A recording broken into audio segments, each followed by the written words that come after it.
PM Modi की लोकप्रियता से डरा विपक्ष। लगातार विपक्ष को लग रहे जोरदार झटके। एमपी में नेताओं की नहीं थम रही बगावत। कांग्रेस नेताओं को नहीं पार्टी पर भरोसा। नमस्कार, मैं हूं साइमा और आप देख रहे हैं कैपिटल टीवी का खास show turning point.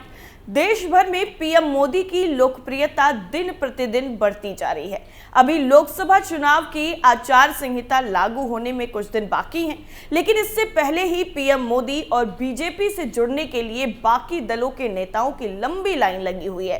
PM Modi ने कांग्रेस मुक्त भारत का नारा दिया था, उसी को चरितार्थ करते हुए राजस्थान से लेकर मध्य प्रदेश तक कांग्रेस मुक्त राज्य के रास्ते पर तेजी से पार्टियां निकल चुकी हैं।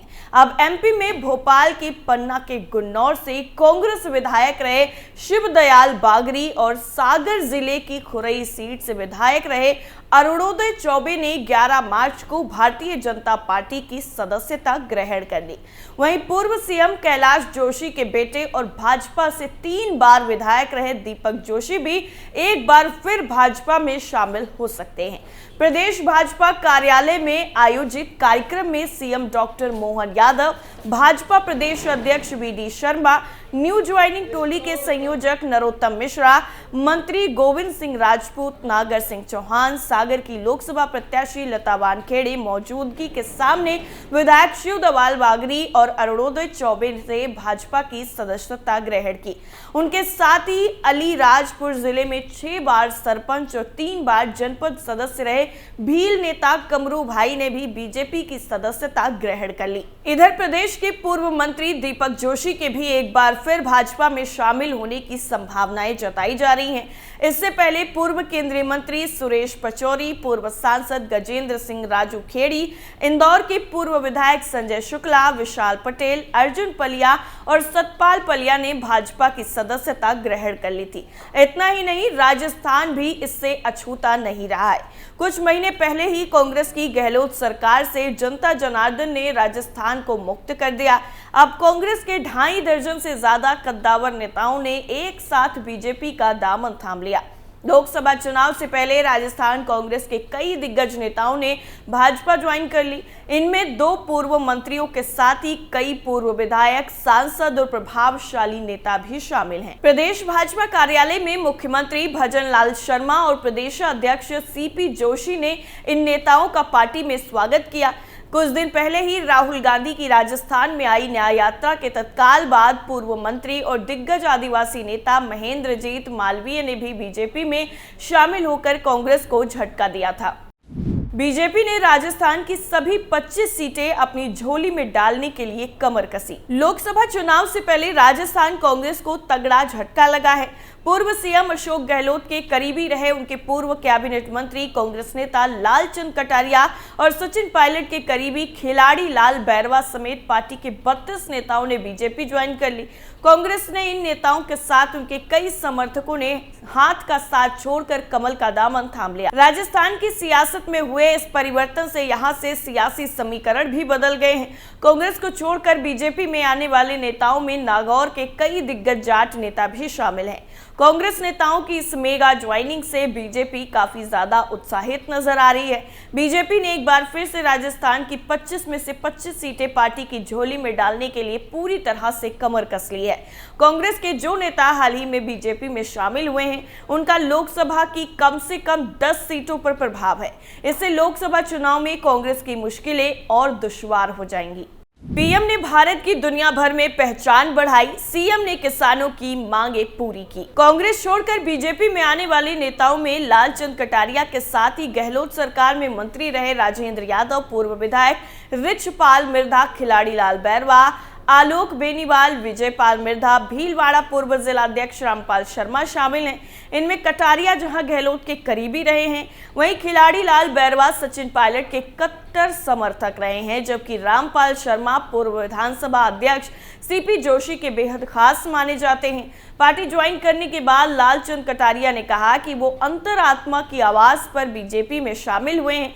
कटारिया ने कहा कि सीएम ने किसानों की मांगों को पूरा किया है, आगामी चुनाव में बीजेपी को आगे बढ़ाएंगे। पीएम नरेंद्र मोदी ने भारत को दुनिया भर में पहचान दिलाई है। इन नेताओं के अलावा पूर्व विधायक राम नारायण, किसान कांग्रेस नेता अनिल व्यास, सेवानिवृत्त आईएएस ओमकार सिंह चौधरी, गोपाल राम कुकुड़ा, अशोक जांगीर, प्रिया सिंह मेघवाल, प्रदेश कांग्रेस सेवा दल के पूर्व प्रदेश अध्यक्ष सुरेश चौधरी के साथ ही राजेंद्र परसवाल, शैतान सिंह मेहरड़ा, राम नारायण झाझड़ा, पूर्व प्रधान जगन्नाथ बुरहड़, कर्मवीर चौधरी, कुलदीप ढेड़ा और बच्चू सिंह चौधरी भी बीजेपी में शामिल हुए। इनके साथ ही रामलाल मीणा, महेश शर्मा, रणजीत सिंह, मधुसूदन शर्मा, सुनीता चौधरी, मदन लाल अटवाल, प्यारेलाल शर्मा के अलावा बाकी लोग भी बीजेपी में शामिल होकर अब कांग्रेस की टेंशन बढ़ा रहे हैं। इनमें रिटायर्ड ब्यूरोक्रेट्स भी शामिल हैं। प्रदेश सरकार हर 6 महीने में देगी अपने काम का हिसाब, मुख्यमंत्री का दावा। मुख्यमंत्री भजन लाल शर्मा ने कहा है कि अगर आप भारतीय जनता पार्टी का संकल्प पत्र उठाएंगे और तो आपको ये पता लगेगा कि जो प्रधानमंत्री ने कहा था उसमें से 25% काम ज्यादा ही हुए हैं। प्रधानमंत्री नरेंद्र मोदी अपने किए हुए कामों का हिसाब जनता को देते हैं। मैं राजस्थान की जनता को विश्वास दिलाता हूं कि मैं हर 6 महीने में अपने काम का हिसाब दूंगा और संकल्प पत्र में किए हुए हर वादे को पूरा करूंगा। मुख्यमंत्री भजन लाल ने आगे कहा कि कांग्रेस ईआरसीपी पर सवाल खड़े कर रही है, लेकिन कांग्रेस ने किया क्या था? कांग्रेस ने ना तो कभी आमजन की पीड़ा समझी और ना ही कभी आमजन के लिए काम किया। उन्होंने अशोक गहलोत को चुनौती देते हुए कहा कि वो बताएं उन्होंने कितने वादे पूरे किए। सीएम ने कहा कि 2014 से पहले जो पार्टी पंचायत से लेकर देश पर राज करती थी, जनता उन पर विश्वास करती थी, लेकिन ये लोग बार बार जनता के बीच जाकर बार बार जनता को धोखा देते थे। हमने ईआरसीपी और यमुना समझौता किया है। मैं आलू से सोना निकालने की बात तो नहीं करता, लेकिन एक चीज कह सकता हूं कि पानी आने के बाद राजस्थान की धरती सोना उगलेगी। कांग्रेस की भट्टी बुझी, पीएम मोदी के किसान और जाट समाज पर एहसान। कांग्रेस के कद्दावर नेता रिचपाल मिर्धा ने बताया है कि कांग्रेस में पिछले दिनों से ढक्कन लग गया है। कांग्रेस ने हमारे समाज को आज तक कुछ भी नहीं दिया। पूर्व प्रधानमंत्री अटल बिहारी वाजपेयी ने 1999 में हमें आरक्षण दिया, हमें उनका आभार व्यक्त करना चाहिए। वहीं देश के प्रधानमंत्री नरेंद्र मोदी ने किसान और जाट के बेटे को उपराष्ट्रपति के पद पर बैठाया, ये बहुत बड़ा एहसान हम पर है। 3 गवर्नर भी हैं हमारे समुदाय के। कांग्रेस ने हमें आज तक क्या दिया, ये आप ही बता दीजिए। अब कांग्रेस की भट्टी भुज गई है। विधानसभा में भी हमारी बात दिया कुमारी से हुई थी, लेकिन हम तब बीजेपी ज्वाइन नहीं कर पाए। उन्होंने ये भी कहा कि अब कांग्रेस में कोई नेता ही नहीं बचा है। लोकसभा चुनाव से पहले भिंडर की जनता सेना का भी भाजपा में विलय। जनता सेना का भी भाजपा में विलय हो गया, जिससे कांग्रेस बुरी तरीके से बौखला गई। रणधीर सिंह भिंडर पत्नी के साथ पार्टी में शामिल हुए। भिंडर ने इस मौके पर कहा कि मेरा 11 साल का वनवास पूरा हुआ। हमने 11 साल तक संघर्ष किया, लेकिन कांग्रेस में नहीं गए। पूर्व डिप्टी सीएम सचिन पायलट के बेहद खास रहे खिलाड़ी लाल बैरवा ने कहा कि पीएम मोदी के विजन को देखते हुए बीजेपी ज्वाइन की है। मैं एससी आयोग का अध्यक्ष था, तब मैं 1.5 साल तक लगातार सीएम गहलोत से कहता रहा कि आयोग को संवैधानिक दर्जा दे दीजिए। एससी की जनसंख्या मात्र 18% है, लेकिन कांग्रेस एससी एसटी को अपनी बपौती समझती है, गुलाम समझती है। लेकिन बीजेपी ने दलित को कानून मंत्री बनाया। लोकसभा चुनाव के लिए भाजपा, कांग्रेस सहित सभी राजनीतिक पार्टियां अपनी अपनी तैयारियों में जुटी हुई हैं। चुनाव से पहले ही नेताओं के पाला बदलने का जो सिलसिला है वो थमता हुआ नजर नहीं आ रहा है। ज्यादातर नेता भाजपा और उसकी सहयोगी पार्टियों का रुख कर रहे हैं। इससे कांग्रेस के साथ ही विपक्षी गठबंधन के दलों की परेशानी भी बढ़ गई है। बीते कुछ दिनों में कांग्रेस के कई कद्दावर नेताओं ने भाजपा का दामन थाम लिया है।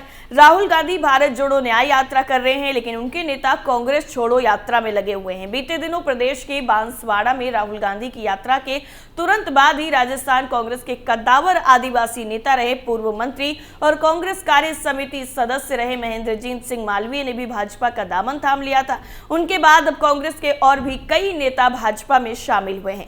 महेंद्रजीत मालवीय के बीजेपी में जाने से राजस्थान के बांगड़ क्षेत्र में कांग्रेस काफी कमजोर हो गई है।